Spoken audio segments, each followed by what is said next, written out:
My name is Randy Carpenter, and I'm an EKU student, and I have to do an oral history project for library science class. And if Okay. you don't mind, I'd like to ask you a bunch of questions about the heat wave back in 1936 and 1937 back in the Midwest. Okay.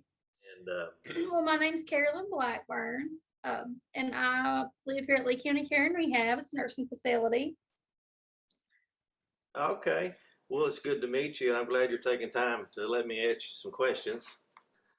You've already told me your name, Carolyn. So what year were you born and where were you born? I was born sorry, Um, in 1924 in Topeka, Kansas. oh wow, Topeka, Kansas. I've been there actually one time. I drove through there. Uh, Pretty country. Uh, so Next question here is what do you recall about being a teenager in 1936 and 1937 in Topeka, Kansas? It was hot. Yeah. I remember that it was hotter than any time I'd ever known before. Um, my dad always was looking up at the sky, wondering where the rain was. He was wanting it to drop down on us so it would cool things off. He would take us to church on Sundays, and then the entire congregation would just pray for rain so it would cool everything off. But it didn't happen very much. Yeah. My parents, they said it was what's called a dust bowl.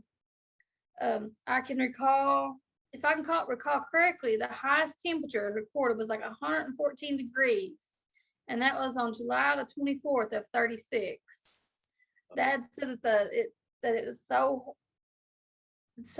the heat was so hard and the wind, sorry, Oh, the air was so hard and dry that it was like a furnace. oh wow. Yeah. I can't even. And we just didn't eat very much vegetables or anything because they didn't really grow back right at that time where it's so dry.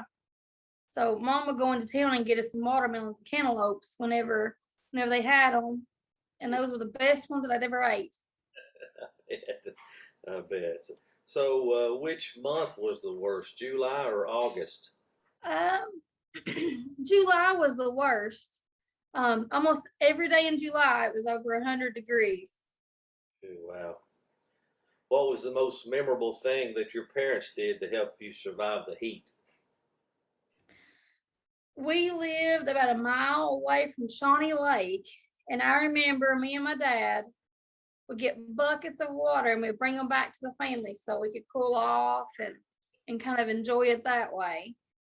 Swimming at the lake was always a plus, and we could sneak off and do that. So you mentioned that you and your dad would bring water from Shawnee Lake. So how did you transport the water? We had an old mule that we would take to the lake, and we would take several big metal buckets and fill them up and then bring them on 2x4 on the mule's back. Oh, That old mule's name was Buster. I bet he was a good old mule. He's stubborn. Yeah. Did you like the daytime or the nighttime better? Um, I would say that the daytime was probably my favorite. Go on. Well, in the daytime, it was a lot safer to go to like the lake and get water or go swimming to cool off. We would go to the movie theater sometimes in the afternoons because some of the theaters had air conditioning, which was a very blessing. The hard part was scrounging up the 10 cents though to get into the movies. The nighttime was awful because it's hard to sleep in a hot bedroom. I don't know if you've ever tried to do it, but it's not good.